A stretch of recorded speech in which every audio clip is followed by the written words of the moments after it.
네, 시청자 여러분 안녕하십니까. 온과 세상이 보이는 시간 아침경제 골든타임 박현진입니다. 안녕하십니까. 강수진입니다. 오늘도 다양한 소식들 준비했습니다.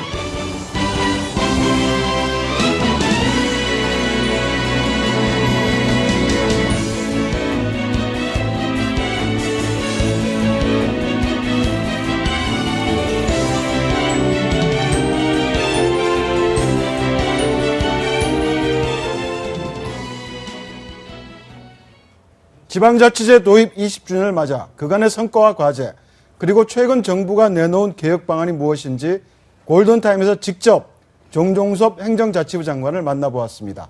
영상 함께 보시죠. 네, 장관님 안녕하세요. 네, 안녕하십니까. 지금 행정자치부가 조직 개편 후 출범 7개월을 넘겼지 않습니까? 네, 그동안 성과를 좀 평가를 해주신다면 어떻습니까?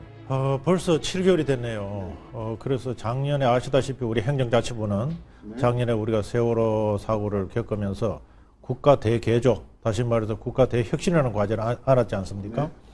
그러면서 새로 이제 국민안전처, 인사혁신처가 분리가 되고 행정자치부가 출범을 했는데 우리로서는 국가혁신이 가장 큰 과제였습니다. 그래서 한쪽에서는 정부 혁신을 우리가 주도를 해야 되고 또 한쪽에서는 지방자치 혁신을 해야 되고 그 두 가지 일로 거의 시간을 다 보냈다고 생각이 됩니다. 정신없는 나날을 보냈을 것 같은데요. 또 7월 1일이 바로 지방자치제 도입 20주년 아닙니까? 그러니까 20년을 돌이켜보시면 성과와 그래도 앞으로의 과제가 많을 텐데 우선 성과를 짚어주신다면 어떤 걸 먼저 꼽을 수 있을까요? 작년에 우리가 세월호를 사고를 우리가 겪으면서 우리가 가지고 있는 이제 국립과학수사 같은 거 굉장히 열악했지 않습니까? 근데 우리나라 국립과학수사는 세계적인 수준이 있는데 조직 자체가 그걸 받쳐주지 못해서 국립과학수사연구원 같은 것을 완전히 새로 태어나게 하는 것. 이것이 조직으로서 작동을 시키는 방법입니다. 그래서 정부에 있는 전반적인 조직을 진단을 하고 우리 정부를 혁신해야 될 문제가 있는 부분에서는 이 조직적인 권한을 가지고 그것을 다 혁신을 해나가는 일이고요. 그다음에 지방자치는 아시다시피 올해가 이제 20주년인데 지방자치가 민주주의적 패러다임에서는 우리는 상당히 성공을 했습니다. 그래서 국민이 그야말로 국민이 주권자로서 지방자치의 주인이 되는 시대를 우리가 20년 동안 했고 따라서 그 사이에 이제 선거제도라든지 주민투표제도라든지 이런 민주주의적 기반은 완전히 다졌다고 저는 보고 또 지방자치 실시 이후에 각 지방자치 단체들끼리 경쟁을 해서 종정보다는 경쟁 속에서 각 지자체가 특색을 가지고 발전하는 부분은 저는 상당한 성과라고 봅니다. 굉장히 경쟁은 치열해진 것 같아요. 그렇죠. 지자체 간에. 그렇죠. 자존심도 건 것 같고요. 그래서 이제는 20년 된 이제 이 시점에서는 이제는 지방자치가 정말 국민을 행복하는 지방자치냐 하는 그런 질문을 우리가 던져야 될 것 같아요. 네. 그래서 지방자치가 이제 저는 생활자치로 패러다임을 전환할 때가 됐다. 생활자치. 모든 판단의 기준점은 주민의 행복을 판단 기준으로 해야 된다. 그와 관련해서 3월 31일 발표한 지방공기업 개혁 방안도 그 일환의 하나죠. 네, 그렇습니다. 어떻게 진행되고 있습니까? 지방공기업 분야에서는 과거에 우리 주민들께서 보시면 지방공기업이 너무 비효율적으로 했다. 그래서 이제 인원도 많고 또 사업에 있어가지고 성공적인 그런 확률이 낮은 분야에 대해서도 이제 지방자치가 많이 투자를 했기 때문에 사실상 그게 지방정부의 전체의 재정적인 부담을 가져왔죠. 그래서 이번에는 그러한 과거의 비효율적인 그런 분야에 대해서 전부 우리가 정돈을 일단 하고 또 지방자치 단체에서 하고 있는 그런 유사 중복되는 그런 기능들을 거의 다 통폐합을 하고 또 지방공기업 자체가 스스로 도저히 감당할 수 없는 부분 이 부분에서는 정밀한 진단을 해서 다시 지속적으로 가져갈 것인지 아니면은 그것을 다시 태어나게 만들 것인지 그런 부분을 보는 부분입니다. 아예 그냥 폐지하는 것도 일정한 부분 일정 기능은 없애는 부분. 그렇습니다. 일정 부분에서는 폐지하는 부분까지도 그걸 고려를 하는 부분인데 그래서 이제는 정말 지방자치단체에서도 지방공기업도 사업에 대해서 각자 그 실명제로 도입을 해서 각자 그에 대해서 책임을 지고 하는 것이죠. 그렇다 보면 결국 주민이 낸 그 세금이 정말 제대로 서여서 지방공기업도 사실은 그것이 주민을 위한 것이거든요. 그래서 주민의 행복으로 귀결되도록 하는 것인데 그래서 이제 그런 지방공기업도 다 마찬가지로 저희들은 주민행복 지수를 우리가 개발을 해서 그 주민행복 지수를 가지고 전부 측정을 해 들어가려고 합니다. 그래서 현재 지방공기업은 상당 부분 좀 혁신에 이제 이미 시동이 됐고 그 부분에 대해서는 일정한 성과가 나오리라고 생각합니다. 그러니까 행정부로 지금 바뀐 다음에 굉장히 중앙정부 혁신 얘기 많이 하셨지 않습니까? 이 혁신이라든지 지금 대한민국이 그동안 행정부에서 거뒀던 이런 노하우를 해외 수출하는 행정 한류 얘기 많이 나오고 있는데요. 어떻게 취임하셔서 그동안 이런 행정 한류에 대해서도 그 행정 한류, 우리가 한류라고 하면 이제 문화적인 역량을 해외에다가 많이 알려서 K-팝이라든지 알고 있지 않습니까? 네. 그런데 우리 국민들께서는 사실은 그 사이에 우리가 산업화, 민주화에서 완전히 성공을 하고 국가 운용, 다시 말해서 공공행정 분야에서 우리나라 수준이 세계적으로 올라와 있다는 걸 잘 모르실 겁니다. 그런데 아시다시피 저희들이 전자 분야에서 전 세계에서 연속 3위를 1등을 했습니다. 그렇죠. 2년마다 한 번씩 평가를 하거든요. 전자정부 분야에서 유엔에서 평가하는 부분에서 1위 하신 거죠? 네. 그래서 이제는 우리가 가지고 또 우리가 국제사회의 공공행정 분야에서 기여할 수 있는 것은 역시 우리가 가지고 있는 강점이 ICT를 기반으로 한 이 공공행정 분야다. 특히나 국민과 정부의 역할을 이제는 새로 설정을 해서 진정하게 국민이 주인이 된 세상의 모델을 전 세계에다 한번 보여봐야 되겠다. 무엇을 베이스로 하는 것인가? 그것은 ICT를 기반으로 하는 것이죠.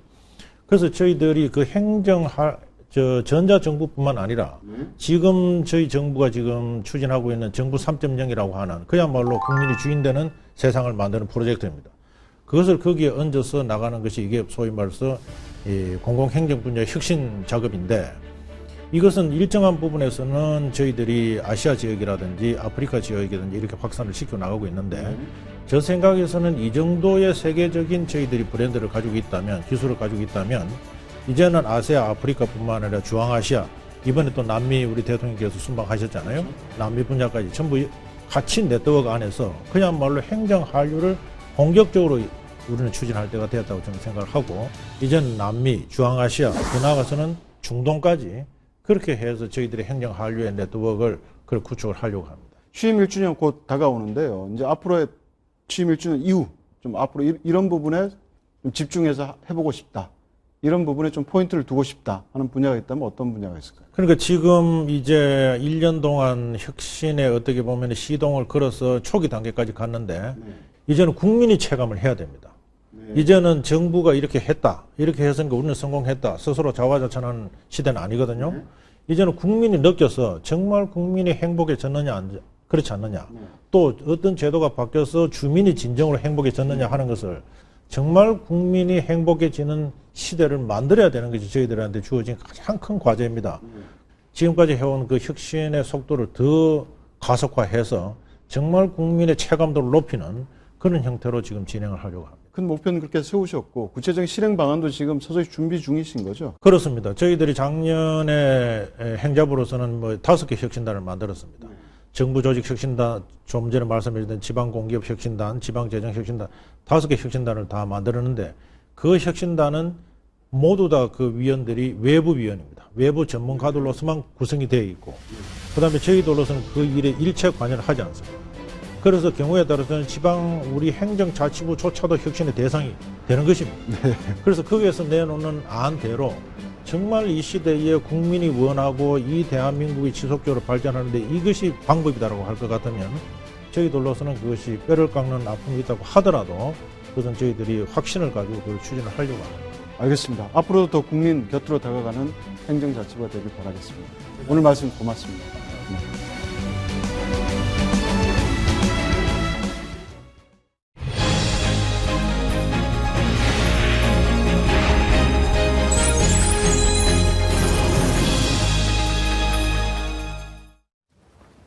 네, 오늘의 골든타임 박상원 공간과 미디어 연구소 소장, 정철진 경제 칼럼니스트, 이호선 숭실사이버대학교 교수님, 그리고 김태현 변호사 네 분과 함께합니다. 어서 오세요. 어서 오십시오. 안녕하세요. 네, 앞서 지방재정의 중요성 언급되기도 했습니다만 재정 고갈의 공포를 실제 경험하고 있는 나라가 있습니다. 바로 그리스인데요. 네. 그리스 디폴트, 국가 부도가 지금 눈앞에 다가왔다고 하는데 좀 설명을 해주시죠. 네, 일단 현재 상황이 굉장히 급박하게 돌아가고 네. 있고요. 이제 그리스 내부에서는 은행이 자본 통제를 했습니다. 네. 즉 은행 문을 닫았고 오늘 모든 금융시장 그리스 내에서는 문을 닫았는데 일단 크게 두 가지를 볼 수 있습니다. 첫 번째로는요, 이제 30일 날 15억 유로의 채권이 도래합니다. 이게 IMF가 빌려준 돈을 갚아야 네. 되는데 시청자 여러분들이 약간 놀랄 게 15억 유로라고 하면은 채 2조 원이 안 되거든요. 근데 한 국가가 지금 2조 원이 없어서 디폴트를 난다는 건데 지금 그 정도로 완전히 그리스는 곳간이 비어 있습니다. 그래서 네. 실은 이제 돈을 빌려준 이 채권단에서는 우리가 요구하는 몇 가지가 있다. 그러니까 긴축 정책인데 가령 뭐 연금을 깎는다라든가 뭐 세금을 더 걷는다라든가 이것을 따르면은 이제 봐주겠다라는 이제 제안을 했었습니다. 근데 지난 주말에 이 그리스 총리가 우리는 그 제안을 받아들일 수 없고 이것을 국민들한테 직접 물어보겠다. 즉 국민 투표를 실시하겠다. 7월 5일 날요. 이래 버리니까 돈 빌려준 채권단은 완전히 이제 분노에 분노를 머금게 되고 네. 그럼 우리는 더 이상 너네들에게 기회를 주지 않겠다. 우리는 예상대로 30일 날 너네가 빚을 못 갚으면은 너네를 디폴트 치겠다. 이런 상황이 도래한 겁니다. 그럼 내일 정말 디폴트 상황이 오는 겁니까? 어떻습니까? 일단 IMF는 뭐 융통성을 주지 않겠다는 네. 입장이겁니다. 근데 아마도 이제 IMF 외에 돈을 빌려준 채권단이 유로가 있고요. 이 유로존 은행이 있거든요. 이 두 곳은 7월 5일 날 한 번은 기회 주겠다. 그러니까 국민 네. 투표를 봐서 과연 그리스 국민 스스로가 우리가 이런 채권단의 긴축 정책을 따르겠다. 즉 세금도 더 내고 일도 더 많이 하고 연금도 덜 받는 걸 따르겠다라고 국민이 정한다면은 이제 다시 한번 돈도 더 빌려주고 기간도 늘려주겠지만 국민 스스로 이 긴축 정책을 반대하고 우리는 빚 안 갚겠다, 정책 못 따르겠다라고 하면 아마 7월 5일 날부터 본격적인 이제 디폴트라는 국가 부도 사태가 찾아올 것 같습니다. 네, 정부가 오늘 거시 경제 네. 금융회의를 열고 대응책을 마련한다고 하는데 한국 경제에도 영향이 어떻게 심각합니까? 일단 뭐 수출, 그러니까 실물 쪽에는 아무것도 없습니다. 그리스라는 나라 자체가 뭐 수출로 먹고 사는 나라가 아니어가지고 뭐 외관상으로는 큰 문제가 없는데 걱정은 금융시장입니다. 왜냐하면 이제 그리스가 디폴트되고 그리스가 흔들리면은 이제 유로화라는 통화가 흔들리거든요. 그래서 아마 금융시장이 가장 뭐 관점 대상일 것 같은데 오늘 하루 동안 그러니까 외환시장, 원화 환율이 어떻게 되는지 뭐 주식시장 포인트 같이 보시면 될 것 같습니다. 네, 알겠습니다. 네, 다음 주제 확인해 보도록 하겠습니다. 자, 저희가 지금 경제 문제 이야기하고 있는데 전경련에서 지금 경제 활성화 대책, 네. 메르스로 인한 경제 침체가 세월호 때보다 훨씬 더 심각하다라는 얘기 나오지 않았습니까? 그러다 보니까 몇 가지 대책을 지금 전경련에서 내놨는데 특이한 게 있었어요. 네. 무인도를 김수현 섬으로 분양하자. 어떤 얘기입니까? 이게 지금 막 논란이 큽니다. 그 회의 자체 이름은요, 국내 관광산업 위기 극복 회의인데, 여기서 이제 나온 아이템 중에 하나가 지금 우리나라 무인도가 한 3,200개 정도가 되고 있다고 합니다. 근데 이게 이제 지자체 관리를 하고 있으니까 한류가 워낙 크니까 이 섬을 해외 팬들에게 분양하자. 그래서 섬 하나를 김수현 섬, 또 뭐 엑소 섬 이렇게 분양을 하게 되면 외국 팬들이 그 섬을 이제 뭐 사거나 매매를 하거나 아니면 분양을 받아가지고 뭐 놀러 오거나 할 테니까 그렇게 되면 어떤 자본 획득에 뭐 그런 거 있지 않느냐, 혜택이 있지 않느냐라는 어떤 관광산업 쪽에 참 아이디어를 내놨는데 이게 내놓자마자 지금 뭐 여론과 네티즌들이 아주 질타를 받고 있는 그런 상황입니다. 저도 이번 뉴스를 접하면 놀랐던 게 한국의 섬이 3,200개, 세계에서 네 번째로 많다고 합니다. 굉장히 많더라고요. 그중에 2,600개가 무인도인데 예. 이런 무인도 뭐 이렇게 활용하면 좋은 거 아닌가요? 이제 그런 논란이 뜨거운데. 그치? 근데 굳이 그거를 꼭 연예인이어야만 우리의 경제가 사는가? 이제 이 부분에 대해서는 한번 생각을 해볼 필요가 있고요. 섬을 어떻게 활용할 것인가에 대해서는 그 부분에 대해서는 아이디어가 좋지만 그거를 이제 연예인들의 이름을 하나씩 얹어가지고 그렇게 따지면 저는 개인적으로 정우성을 좋아하는데 그럼 네. 정우성 섬도 하나 생기고 또 근데 연예인들이라는 게 사실 우리가 화무 11홍이라고 잠깐은 굉장히 반짝할 수 있지만 그 운명과 그 시기라는 게 인기라는 게 영구적이지 않기 때문에 이런 항구적이지 않은 부분에 대해서 일시적인 타겟책으로 그걸 쓴다는 거는 나중에 행정적으로도 굉장히 문제가 커질 수 있을 것 같고요. 네. 다만 이 섬들을 어떻게 활용할 것인가에 대한 다른 안들이 나온다면 그건 의미가 있겠죠. 아니 그러니까 이게 그 좀 다르게 정치학적으로 접근을 하면 우리가 국력이라고 했을 때 우리가 군사력, 경제력만 얘기하기 쉬운데 영토와 인구가 들어갑니다. 핵심적인 요소. 네. 그러니까 사람이 산다 안 산다라고 게 중요한 게 아니고 우리의 영역, 해역을 얘기하는 것이기 때문에 지금 예를 들어서 중일 간에 굉장히 첨예하게 갈등 빚고 있는 센카쿠열도 다오이다오고 사람 사는 섬 아니거든요. 네. 하지만 그게 약간 물에 묻혀있는 조그마한 섬 자체가 국제정책의 전략적으로 굉장히 중요하지 않습니까? 그렇기 때문에 이 문제를 이렇게 가볍게 뭐 섬들이 3,000몇백 개 있는데 무인도로 해서 이 문제를 뭐 무인도 아무 경제적 효과가 없기 때문에 이걸 외국인에 팔자 뭐 이런 식으로 아주 나이브하게 접근할 수 있는 문제는 전혀 아니다. 그러니까 바다에 떠 있는 작은 무인도라도 우리 독도 사람 삽니까? 거의 안 살지 않습니까? 그렇지만 굉장한 전략적 가치가 있듯이 네. 그렇게 그냥 아주 그냥 편의적으로 접근하는 문제는 아니다라고 봅니다. 근데 분양의 의미가 팔자는 얘기가 아닌 임대 아닌가요? 네, 빌려주는 두 가지 겁니까? 같이 나왔던 것 네. 같습니다. 이제 매매 얘기도 나와 있었고요. 이제 분양 얘기, 마치 콘도처럼 이제 지분을 팔아가지고 뭐 사용권을 받자 이런 얘기들이 나왔었는데 말씀하신 것처럼 이제 엑소섬을 만들자라고 했었다면 나중에 엑소가 어떻게 영속적인 그룹이 아닌 거 아닙니까? 네. 그런 쪽에서도 문제가 많이 제기됐었고요. 특히 어쩌 국부 유출 이런 차원의 지적이 많았던 것 같습니다. 저는 꼭 그렇게 부정적으로만 볼 건 아닌 것 같은 게 결국 이게 뭐 국민 감정의 문제, 영토를 뭐 누리꾼들 그렇게 심플하게 얘기할 수는 있겠죠. 나라를 돈을 대면 나라 땅도 팔아먹는 거 아니냐 뭐 이렇게 접근하는 네. 국민 감정의 문제냐 아니면 경제학적 이득의 문제냐는 건데 사실 지금 국내가 섬뿐만 아니라 제주도도 그렇고요. 국내 주요 빌딩도 그렇고요. 외국인 부동산 투자가 점점 늘어나고 있거든요. 그러니까 사실은 무인도 몇 개가 외국인 손에 들어간다고 해가지고 우리 영토가 팔아먹는 거야 이렇게 보는 건 사실 조금 무리한 추측인 것이 맞은 게 제주도 거의 지금 40% 50%가 중국인 소유 아닙니까? 네. 강남에는 주요 빌딩이 전부 다 외국인이 가지고 있습니다. 그게 현실인 거죠. 그렇게 되면 무인도를 그냥 놓느니 차라리 외국의 어떤 투자를 유치해서 거기서 관광산업 활성화할 수 있는 길만 열려줄 수만 있다면 저는 글쎄 이걸 꼭 그렇게 부정적으로만 볼 것은 뭐 아니라는 생각도 들어요. 네, 인터넷에서 지금 논란이 뜨거운데 보시는 것처럼 70%가 실현 가능하지 않다. 임대, 그러니까 분양이 불가능하다라는 의견을 많이 보이고 있습니다. 자, 지난 2000년대 중반에 이건희 삼성 회장 무인도를 사들인다라는 얘기 돌지 않았습니까? 만약에 개인이 이렇게 놀고 있는 무인도를 뭔가 매매를 하려면 가격이 어느 정도나 되나요? 글쎄요, 천차만별일 텐데 지자체 허가 사항이고요. 네. 근데 아마 그걸 산다고 해도 개발 허가를 나중에 또 내야 되거든요. 네. 매매뿐만이 아니라 근데 개발까지 허가를 받으려면은 몇십 년 걸려야 될 테니까 정말로 큰 그림으로 뭐 돈이 정말 많은 분 아니면은 이 매매 자체라는 게 성립되지가 않죠. 특히 개발 허가를 받으려면 좀 어마어마한 대의 명분이 있어야 되거든요. 네네. 일반인이 뭐 나 콘도 지려고 했다 절대 허가 안 나옵니다. 허가가 안 나오는군요. 그렇죠. 허가가 안 개발 네. 허가가 안 나옵니다. 네. 매매는 할 수 있을 줄. 근데 한류가 얼마나 지금 인기를 끌고 있느냐를 보면 저 내용이 허황된 얘기는 아닌 것 같아요. 정말 김수현 팬들은 한국의 무인도를 김수현 섬으로 만든다 그러면 오겠죠. 아마 자기 푼돈이라도 투자를 할 것 같습니다. 팬클럽들이 돈을 모아가지고 네. 봤더니 뭐 1,000만 원에서 2,000만 원에서 살 수 있다고 하니까 그런 섬도 있다고 그러더라고요. 작은 예, 섬 가격, 같은 예, 경우는요. 예. 충분히 가능하지 않을까 하는 생각도 들고 최근에 메르스 때문에 타격이 이제 유통점 많이 컸지 않습니까? 예. 이제 이틀간 최근 세일에 굉장히 지금 백화점이 많이 다 투자가 생기었죠. 늘었다고 예, 예. 지난 주말에. 여름 정기 세일이 이미 네. 지난주 시작이 됐었고요. 이제 오늘 아침에 그 통계치가 나왔었는데 거의 5%에서 8% 정도의 매출 신장이 있었다고 합니다. 그러니까 메르스 전부 대비해서부터 더 많이 나온 거니까 이번 효과가 아마도 우리가 이제 기도했던 이제 보상 소비 효과라는 거 있지 않습니까? 메르스 때문에 소비를 못 했다가 돈을 아꼈다가 기회 있을 때 보통 소비보다 더 많이 한 소비를 하는 아마 그런 패턴이 나온 것 같은데 여기에서 종식 선언이나 메리츠가 더 확전이 안 된다면 이 분위기를 좀 더 이어가면 어떨까 이런 바람 가져봅니다. 네, 알겠습니다. 다음은 생활 속 경제 이야기. 숨어있는 경제 이것만 시간입니다. 휴대전화 단말기 지원금을 받지 않는 대신에 기존 요금을 할인받는 제도가 시행되고 있습니다. 그런데 홍보가 제대로 되지 않아서 모르는 분들이 많다고 하는데요. 손재원 아나운서가 알려드립니다.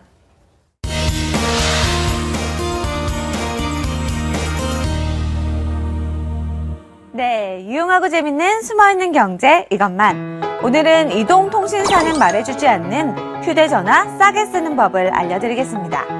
단말기 유통구조 개선법, 이른바 단통법이 시행되면서 이동통신사 가입자들은 단말기 지원금을 받는 대신 매달 휴대전화 요금을 최대 12%씩 할인받을 수 있게 됐는데요.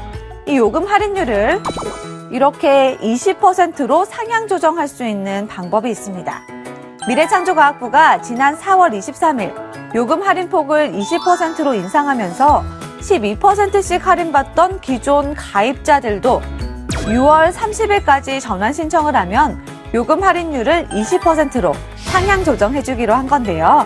다만 이 기간 안에 이동통신사에 직접 신청하지 않으면 이 혜택을 받을 수 없습니다. 하지만 이동통신사의 홍보 부족으로 지난 22일을 기준으로 할인 대상자 17만 명의 전환 신청률이 50%도 채 안 되는 것으로 집계됐는데요. 본인이 사용하는 이동통신사의 고객센터에 전화 한 통만 걸어도 신청 가능하고요. 통신사 인터넷 홈페이지나 또 동네마다 있는 통신사 대리점에서도 신청할 수 있으니까요. 이번 혜택 놓치지 마시기 바랍니다.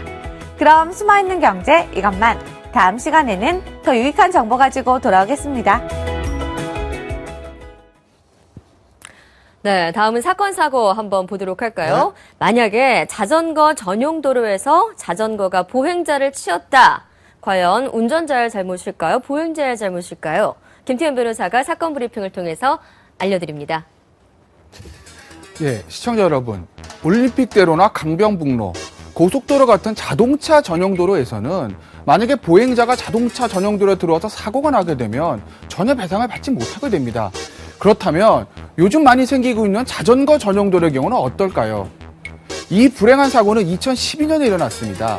2012년에 73세 A씨가 도림천변의 옆에 있는 보행자 도로를 걷다가 갑자기 자전거 도로로 들어온 겁니다.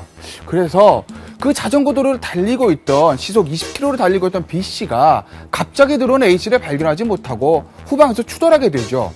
그래서 결국 A씨는 뇌손상으로 인해서 좌반신 마비가 왔는데요.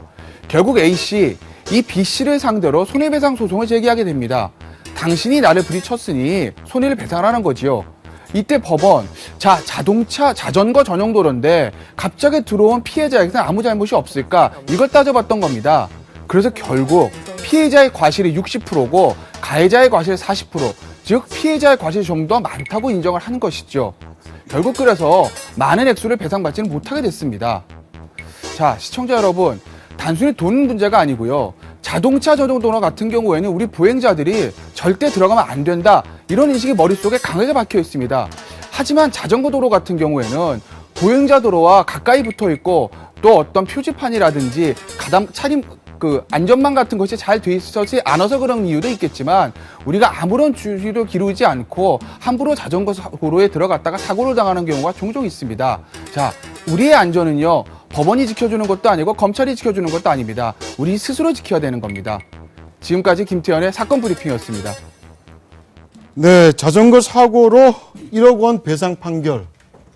거의 자동차 사고 못지않은 규모인데요. 자전거 사고로 좌반신 마비다. 네.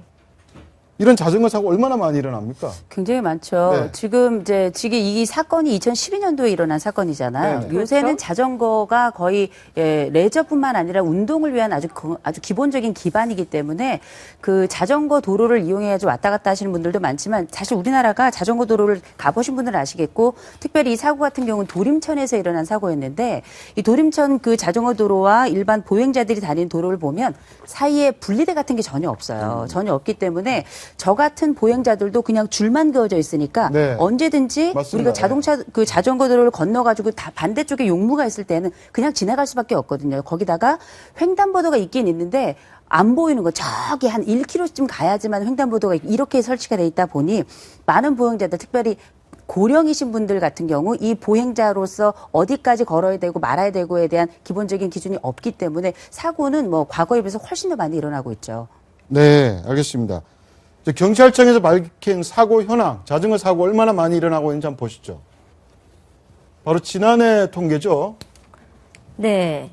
자전거 사고 발생 건수가 17,471건 가운데 사망자가 287명에 이릅니다. 네. 지금 저희가 알려드린 사고는 자전거와 보행자 간의 사고였는데 요즘에 자전거 이용하는 인구가 워낙 많다 보니까 자전거와 자전거 사고도 또 있고요. 자전거와 차량 사고도 굉장히 많습니다. 문제는 자전거가 지금 법률상 차로 분류가 되지 않습니까? 그런데 뭐 음주를 하고 자전거를 모는 사람도 굉장히 많고요. 차이기 때문에 조금 더 조심을 해야 되는데 우리의 인식은 좀 다른 것 같다는 생각이 들거든요. 그러니까 인식이 다르죠. 아까도 예. 제가 말씀드렸지만 이게 자동차 전용도로는 사람들 아무도 안 들어가죠. 올림픽도로 무단횡단하는 사람 있습니까? 그렇지 않거든요. 자전거 전용도로 같은 경우에는 보행자들 입장에서 야, 그럼 뭐 자전거에 부딪혀봐야 뭐 얼마나 다치겠어. 그리고 네. 굉장히 그냥 안이하게 생각한다는 거죠. 근데 지금 저분은 뒤에서 추돌해가지고 지금 그 뇌손상까지 왔다는 거 아니겠습니까? 네. 보행자분들도 조심하셔야 되고 또 하나 자전거 운행하는 자전거 이제 타시는 분들한테는 제가 좀 드리고 싶은 말씀은 특히 이 방송국 앞에 광화문 같은 데 보시면요. 주말에 자전거 진짜 많이 다닙니다. 그거 굉장히 위험하거든요. 물론 본인들은 야, 자전거 탈 데가 없으니까 내가 시내에서 타는 거 아니냐라고 얘기하시겠지만 그거 사실은 굉장히 좀 지양하셔야 되는 거고 예. 한강고수분이나 이런 데 가면 자전거 타시게 돼 있거든요. 거기까지는 차로 가시고 거기서 이제 타셔야지 아니 거기까지 이동하는 순간에 그저 물리백도로 자전거로 달리고 다리로 자전거 달리고 이러면 이거 사실은 큰 사고 날 수 있거든요. 그러니까 좀 자전거 운행하시는 분들도 좀 각별히 좀 주의하실 필요가 있을 것 같아요. 그러니까 이거 자전거 예 말씀하시죠. 이번 판례가 좀 중대한 의미가 있을 것 같습니다. 왜냐하면은 지금 6대4 판결이 난 거잖아요. 우리 김태현 변호사 소개한 거. 근데 저희 집도 이제 아이가 최근에 사고가 한 번이 난 적이 있었어요. 자전거 네. 전용도로에서. 근데 가다가 이제 꼬마가 와가지고 이제 사고가 났죠. 근데 꼬마가 정말 다행히 이제 얼굴은 안 다치고 팔다리 이런 데 타박상이 있어서 어쨌든 이제 저희 쪽에서 가해자가 된 거니까 예. 전액 병원비를 물어주고 이렇게 다 이제 잘 해피엔딩이 됐는데 굉장히 좀 애매했습니다. 그때 상황도. 왜냐면 자전거 전용 도로였고 소녀가 뛰어 들어온 건데 과연 이때의 과실 책임 같은 것을 안 다쳐서 정말 다행이긴 하지만 그렇죠. 근데 이건 작은 사건에서 끝났지만은 정말 저 할머니처럼 뇌손상이 돼서 저런 1억의 치료비가 나온 이런 상황일 경우에는 정말 그동안에 기준이 없었었거든요. 네. 근데 이렇게 자전거 전용 도로에서 사고 날 때는 사고가 난 사람이 40%, 즉 무단횡단을 한 쪽도 60% 책임이 있다는 그러니까 이 무단횡단한 판례가 쪽, 그러니까 자전거 전용도로에서는 무단횡단했을 경우 일정 정도 책임을 져야 된다. 그렇죠. 이런 판결이죠. 네. 그러니까 아까 제가 말씀드렸지만 자동차 전용도로에서는 배상 못 받아요. 올림픽도로나 고속도로 이런 강동도로 같은 경우에. 그러니까 그 정도로 어떤 전용 도로에 뭐가 들어왔을 때는 보행자한테 과실을 많이 보는 경우인데 지금은 자전거 전용 도로니까 자동차가 아니니까 그나마 조금 가해자 쪽 과실을 오히려 좀 높여준 거라고 이해하시는 게 더 빠르실 겁니다. 즉 네. 전용 도로는 어떤 경우에도 들어가시지 않으셔야 되는 거죠. 근데 만약에 그게 지금 분리대가 있었으면 이런 사고는 조금 더 방지할 수 있었던 거잖아요. 그러면 이 부분에 대해서 국가나 아니면 지자체가 가지는 책임 이런 거 그러니까 그런 부분 때문에 피해자의 과실을 100%가 아니라 40% 정도로 낮췄다고 한 60% 낮췄다고 보시면 될 거예요. 왜냐하면 자동차 전용 도로 같은 경우는 들어가면 안 된다는 어떤 계도 표지판들도 굉장히 많고 그다음에 가림막이나 이런 분리대 같은 게 잘 돼 있지 않습니까? 네네. 올림픽도 들어가고 싶으면 잘 못 들어가잖아요. 근데 자전거 전용도 그게 잘 안 돼 있으니까 그나마 100% 과실할 거를 줄여서 60%를 낮췄다. 아마 이렇게 이해하시면 될 거예요. 네, 알겠습니다. 자전거를 탈 때도 도로를 걸을 때도 전방 네. 주시 정말 조심해야 될 것 같습니다. 다음은 정치권 이슈 한번 살펴보겠습니다. 새누리당 유승민 원내대표 사퇴 압박을 받고 있는데요. 예. 바로 오늘 최고위원회 회의가 분수령이 될 전망입니다. 친박계 의원들, 최고위원들 불참했다고 하는데 예. 왜 갑자기 불참하고 원래는 친박계 의원들이 최고위원회에서 한번 강하게 압박하겠다 이런 계획 아니었습니까? 그거는 압박하겠다라기보다는 일단 8명 모임에 서청원 최고위원한테 일임을 했죠. 네네. 그러니까 서청원 그 최고가 어제 아마 굉장히 물밑에서 많이 좀 움직인 걸로 알고 있고, 그 다음에 이제 오늘 사실은 최고위원회가 평택에서 있습니다. 2가지 행사가 있는데 평택이 지금 메르스로 거의 지금 지역 경제가 안 좋은 상태인데 새누리당 지도부가 이제 평택 시민들을 좀 위로하고 또 어떤 경제 활성화 대책도 좀 논의를 해야 되는 것이고 또 연평해전 문제 있죠. 평택 이한대 사령부를 또 방문하는 거기 때문에 지역 경제 살리러 주민들 위로하러 가고 연평해전 가는데 거기서 유승민 물러가라 이게 좀 이상하지 않습니까? 네. 그렇기 때문에 평택까지 가서 당내 지도부에서 유승민 오늘 물러가야 된다면 평택 주민들은 아마 분노할 거 아닙니까? 그렇기 때문에 아마 이제 거기서 그 자리에서 유승민 원내대표의 거치 얘기를 하는 건 옳지가 않죠. 온당하지 않기 때문에 시간을 좀 버는 측면이 있는 것 같고. 예. 어쨌든 어제 김무성 대표, 그다음에 서청원 최고위원이 굉장히 좀 분주하게 움직인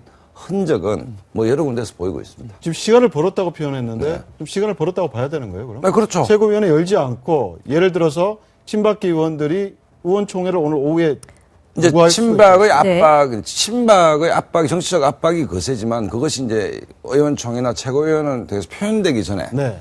백조 물밑에서 굉장히 많은 어떤 커뮤니케이션이 아니겠습니까? 이게 지금 그 작업이다. 그러니까 이게 갈등이 수면 위로 올려오기 전에 밑에서 해결하려고 한 노력들이 지금 있는 것이기 때문에 오늘 평택 최고위원 문제도 물론 평택 가서 여러 가지 논의를 해야 될 문제도 있지만 좀 절묘한 수단 생각이 들어요. 평택으로 최고위원회 현장 옮기면서 이 물밑에서 이제 서로 어떤 의견을 조율할 수 있는 시간들을 좀 버는 것이죠. 예를 들어서 여의도 당사에서 했다라면 바로 충돌이 바로 좀 이렇게 적나라한 형태로 나오지 않겠습니까? 네. 그렇기 때문에 약간 숨고르기를 하는 거고 어제 일요일 하루만은 좀 잘 안 됐고 오늘 정도 지나면 좀 가닥이 안 잡히겠나 이런 생각이 듭니다. 네, 유 원내대표 사퇴 사퇴 문제에 대한 이 새누리당 최고위원들의 입장 어떤지 한번 좀 살펴보도록 할까요? 동아일보는 아침에 최고위원 8명 네. 가운데 5명이 유승민 사퇴에 동조할 것 같다라고 기사가 나왔는데요. 자, 각각의 입장들을 한번 좀 살펴보죠.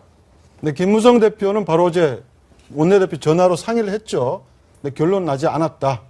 다만 아직은 사퇴 의사가 없어 보인다라고 얘기를 했고요. 예. 서청원 최고위원은 친박계 좌장답게 나도 1996년 노동법 파동으로 원내대표 그만둔 적 있다 라면서 강하게 지금 사퇴를 압박하고 있습니다. 김태우 최고위원 역시 사퇴에 무게를 싣고 있고요. 그렇죠. 그리고 비박계로 분류가 되는 이인재 최고위원도 역시 사퇴해야 한다는 입장입니다. 그리고 김을동 최고위원 친박으로 분류가 되지만 입장 아직 안 밝혔고요. 이정현 최고위원 깨진 유리잔 얘기를 하면 사퇴의 입장을 강하게 밝히고 있습니다.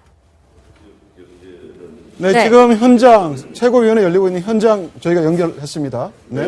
최초 발생 지역인 평택이나 최초 사망자 발생 지역인 화성의 경우에 소상공인 매출액 감소 비율은 40%, 미발생 지역 26.4%. 네, 지금 김무성 새누리당 대표가 메르스 관련해서 언급을 하고 있는 것 같습니다. 네, 이 시각 새누리당 최고위원회의가 열리고 있는 평택 현재 지금 연결을 해서 들려드렸습니다. 네, 서청원, 이정현 최고위원은 오늘 최고위에 불참을 했고요. 예.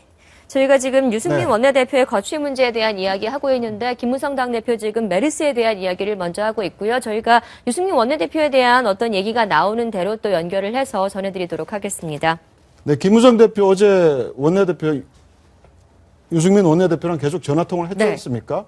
거기서 결론을 내질 못했는데 이런 상황이 오늘도 계속 진행될 것 그러니까 이제 같습니다. 어제 오늘은 물밑 대화가 굉장히 많이 오고 가는 거로 보면 됩니다. 네. 일단 뭐 그 시청자들이 봤을 때는 딱 뉴스가 나오는 어떤 그것만 보는데 그것이 하나 만들어지기 전까지는 굉장히 그다음에 사실은 이제 서청원 최고위원이나 그 김무성 원내대표가 뭐 다른 정치적 측면보다는 이제 동료 의원인 유승민 의원의 이 용퇴를 했을 때 어떤 명분이 좀 있어야 되는 거 아닙니까? 근데 어쨌든 대통령께서 강력한 비토를 했고, 네. 그다음 의원총회에서는 이른바 뭐 압도적 다수로서 재신임을 받은 곳까지 가 있는 상태인데 대통령의 어떤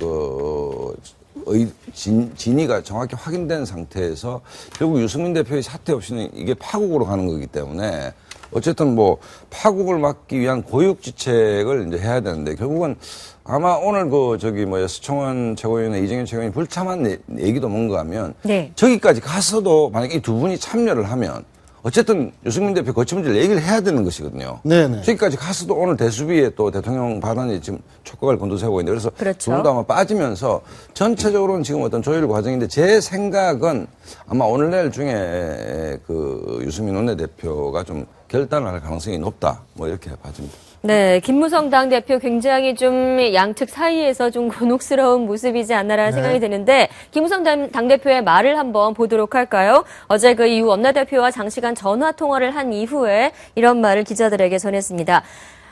사퇴하라고 권고한 이야기는 꺼내지 않았다. 하지만 명분이 있어야 사퇴하는 것이다. 예상 시나리오를 여러 가지 만들어서 계속해서 논의했다. 그러면서 유 원내대표가 싸우면 유 원내대표가 이길 순 없지 않느냐라는 취지의 이야기를 전하긴 했다. 그러니까 대통령을 이길 수 없지 않느냐 이런 그렇죠. 취재 발언. 결국 유승민 사퇴가 불가피한 것 아니냐. 그렇죠. 이런 의미로 네. 들리는데요. 이게 어떻습니까? 뭐 사실 정치란 게 옳고 그르는 것과 선악을 판단하는 건 아니지 않습니까? 네. 결국 정치 현실이고 현실은 뭡니까? 현실이 힘입니다. 그럼 결국 이제 대통령과 유 원내대표와 입장에 반대되게 되게 되면 지금 대통령의 입장을 저렇게 강경하신 상황에서는 유 원내대표가 어떤 명분과 어떤 뭐 이유를 대든지 간에 버티기는 쉽지는 않은 것이 현실인 거죠.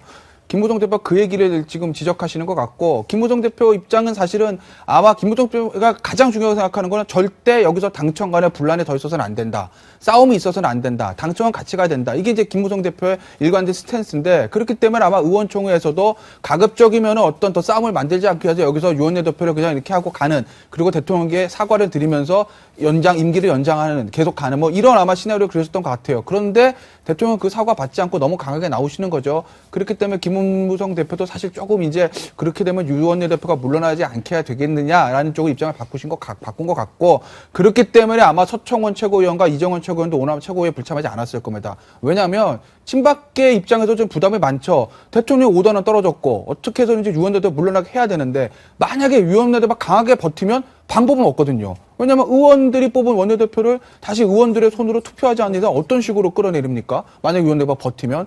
그리고 실제로 유 원내대표가 재진을 투표한다고 했을 때 이긴다는 보장도 없고요. 그러니까 서청원 최고위원과 이정원 최고위원도 만약에 물밑에서 움직여서 김무성 대표가 좀 나서줘서 유 원내대표가 자진 사퇴하게 되면 본인들 입장에서 손에 피 안 묻히고 결과를 달성하는 것이거든요. 그렇기 때문에 아마 오늘 최고위도 참석하지 않고 내일이나 이번 주 초반까지는 조금 숨고르게 들어가지 않겠나. 물론 물밑에서는 백조들처럼 열심히도 움직이고 있겠죠.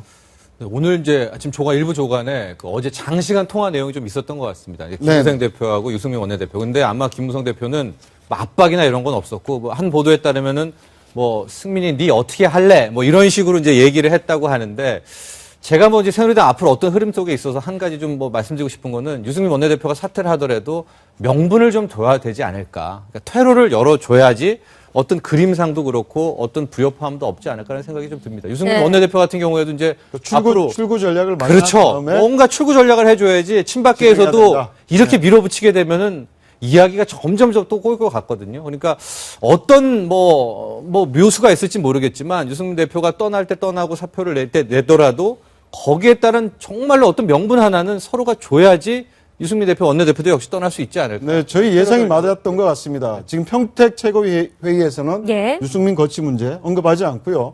오후 3시에 추가로 긴급 최고위원회를 소집한다고 하는데 아마 여기서 논의가 되겠죠. 저게 굉장히 중요한 유승민의 거취를 측면이 논의한다.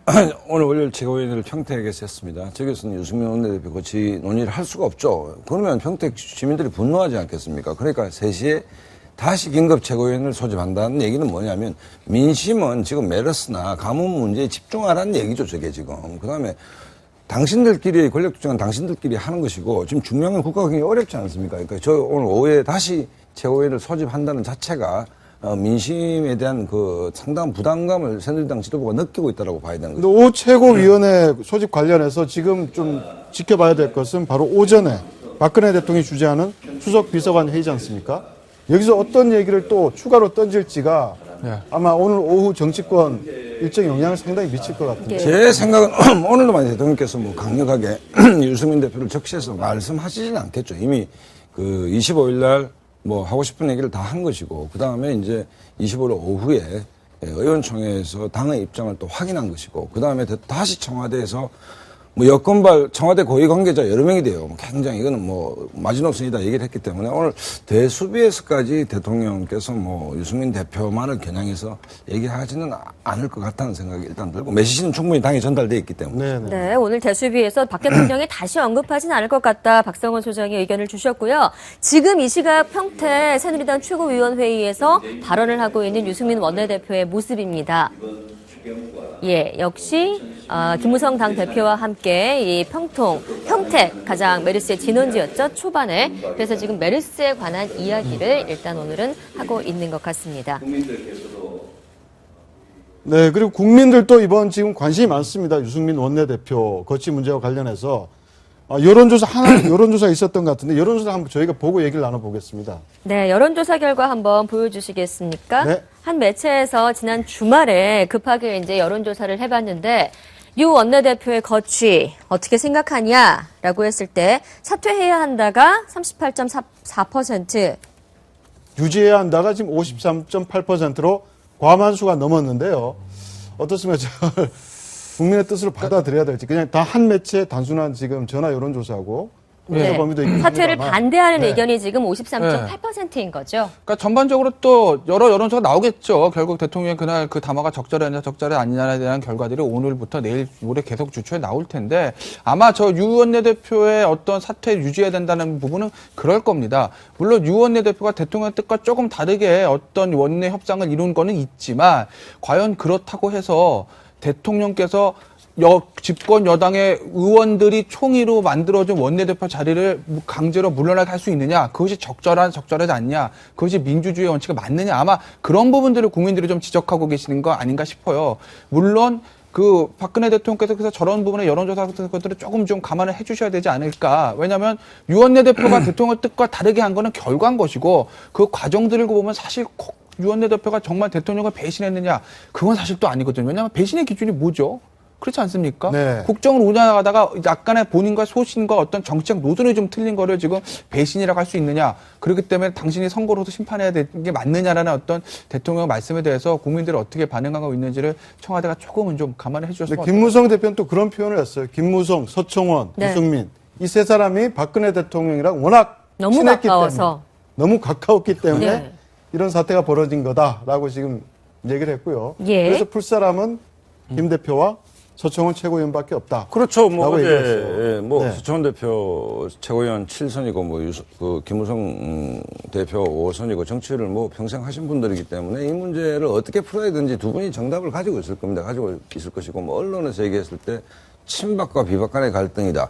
사실은 냉정하게 봤을 때는 뭐 친박 핵심으로 분류된 의원들이 한 20명 정도밖에 안 되거든요. 이미 친박은 와야 되는 상태고 그다음에 그 청와대가 충격받았다는 것이 6월 25일 대통령 발언 이후에 의원총회 풍경 아니었습니까? 그러니까 40대 뭐 4 이런 얘기까지 나올 정도로 한 40여 분 발언을 했는데 4명만 한 것이고 그다음에 원내대표를 유승민 대표가 물러난다 해서 만약에 의원들끼리 뽑는다면 뭐 친박 핵심이 될 가능성이 거의 없다라고 봐야 되는 것이고 극단적으로 뭐 정치 공학적으로 뭐 이른바 이제 꼼수를 부려가지고 전대까지 몰고 간다 해서 친박 지도부가 당대표가 되겠냐 그 가능성도 별로 없다라고 봐집니다. 그렇기 때문에 이제 굉장히 친박들이 괴로운 문제인데 오늘 평택 그 최고위원회도 불참할 정도로 괴로운 문제인데 어쨌든 공감을 하는 것은 그 여당하고 야당이 좀 다른 것이 새누리당의 문화를 봤을 때 이런 문제를 가지고 어쨌든 그 당이 쪼개지는 사태를 원하는 사람은 아무도 없을 겁니다. 네. 그러니까 파국을 막기 위한 고육지책이다 뭐 이런 얘기가 있는데 이 고육지책 그러니까 굉장히 힘든 수를 아마 김무성 대표와 서청원 최고위원이 동병상련으로 아마 하고 있을 거라고 보는 것이고 또 하나는 뭐 김무성 대표 서청원 최고 사이가 안 좋다고 얘기하는데 사실은 박근혜 대통령보다는 이 두 분은 정치를 더 오래 한 사이입니다. 상도동계 출신 아닙니까? 네. 와이에서 문화생이 갖고 스승님이 갖고 하기 때문에 이런 문제에 대해서는 아마 두 분이 지혜를 좀 잘 모으지 않겠나 이런 생각이 듭니다. 네, 유 원내대표 사퇴론과 관련해서 지난 주말에 야당에서도 많은 이야기가 쏟아져 나왔습니다. 함께 한번 보도록 하시죠.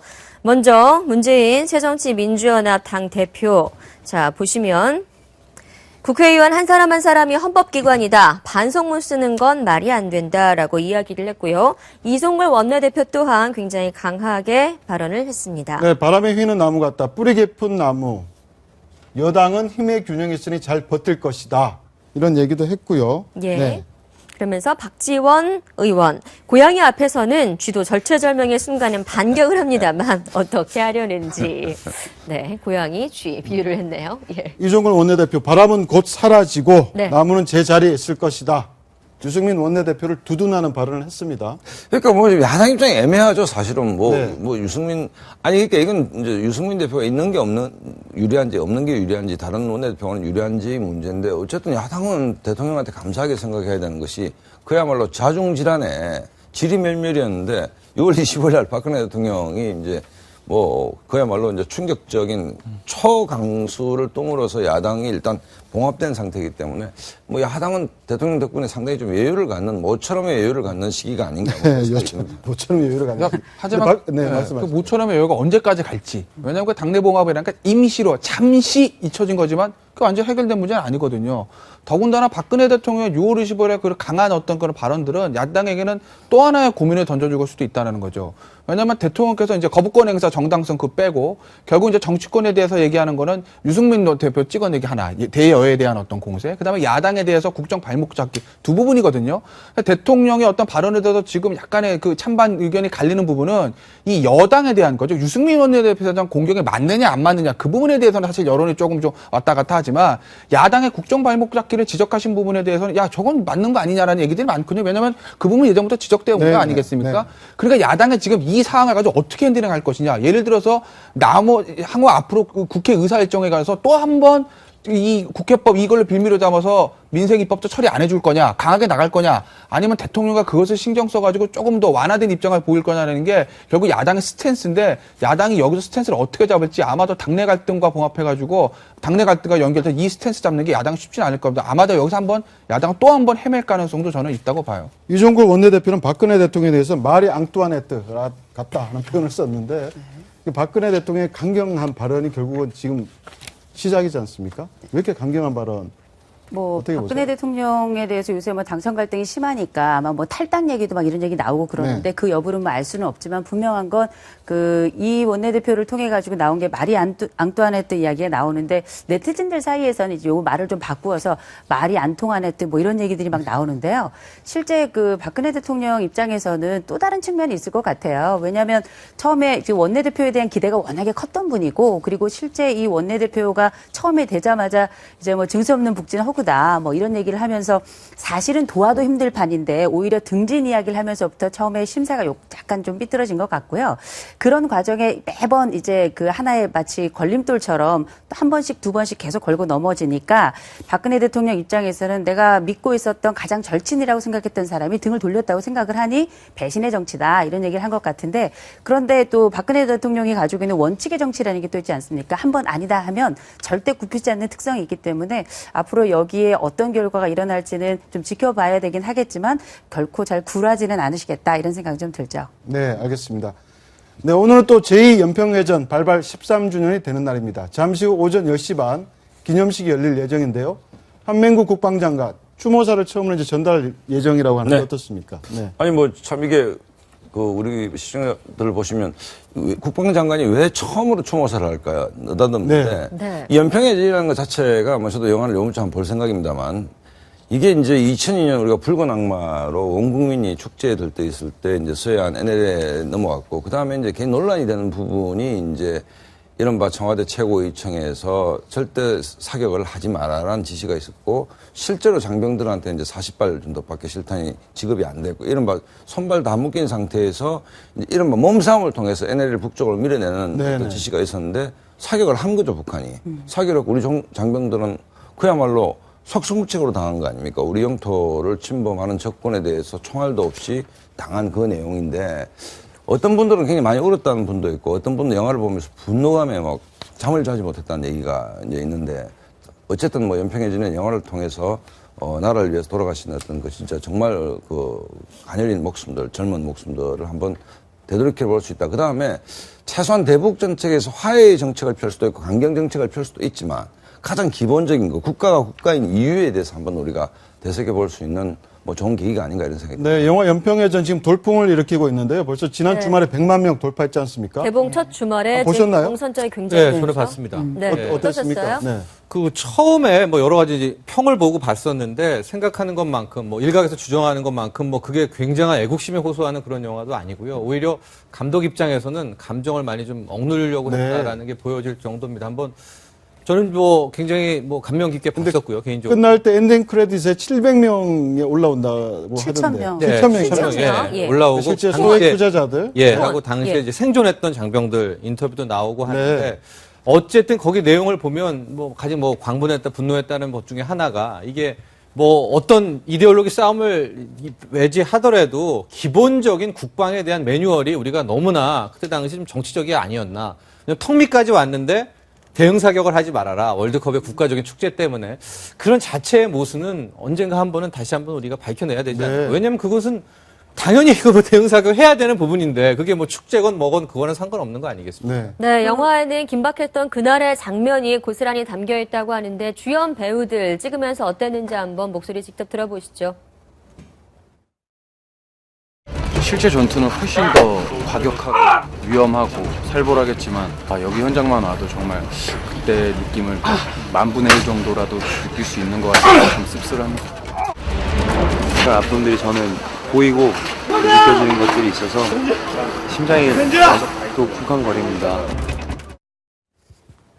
연평해전 이제 끝날 때 다들 깜짝 놀라셨을 겁니다. 아마 그 보실 분들도 그런데 맨 마지막에 엔딩 크레딧이라고 그래가지고 뒤에 뭐 출연진들 쫙 나오고 올라가는 그 그림이 있는데 그 그림이 약 12분 정도가 이어져요. 끝까지 보고 있으면 거기 나오는 사람들이 한 7,000명 정도 된다 얘기하잖아요. 네. 그분들이 다들 후원자들인데 이 후원자들이 도와서 만든 영화들 우리가 이렇게 펀딩하는 거를 크라우드 펀딩이라고 보통 부르는데 네. 이게 이제 거기 나온 분들은 한 7,000명 정도가 되지만 실제로는 한 6만 명 정도가 된다 그래요. 그러니까 이게 지금까지 우리나라 역사상 이렇게 많은 인원들이 동원이 되면서 펀딩을 해가지고 이렇게 크레딧이 올라간 적이 처음이고요. 특별히 이게 이제 실화를 기본으로 하고 있다 보니까 저도 이걸 보면서 심장이 막 뜨끔뜨끔 하더라고요. 그러니까 네. 이게 아무래도 우리가 왜 팩트하고 그다음에 픽션, 곧 사실과 허구가 합쳐져서 팩션이라는 분야를 이제 이런 영화가 가지고 있는 건데 이걸 보면서 물론 애국심이 호소하는 측면도 있겠지만 우리가 잊고 있었던 이게 불과 뭐 얼마 되지 않았거든요. 네. 잊고 있었던 이야기 또 하나는 뭐냐면 이 친구들이 다 내 조카들이고 내 아들들이고 네. 이런 생각들이 다시 한번 들면서 우리는 무엇을 해야 될 것인가에 대한 경종을 울린 건 분명합니다. 네, 알겠습니다. 오늘 말씀 여기까지 하겠습니다. 고맙습니다. 감사합니다. 네, 지금까지 아침 경제 골든타임이었습니다. 고맙습니다.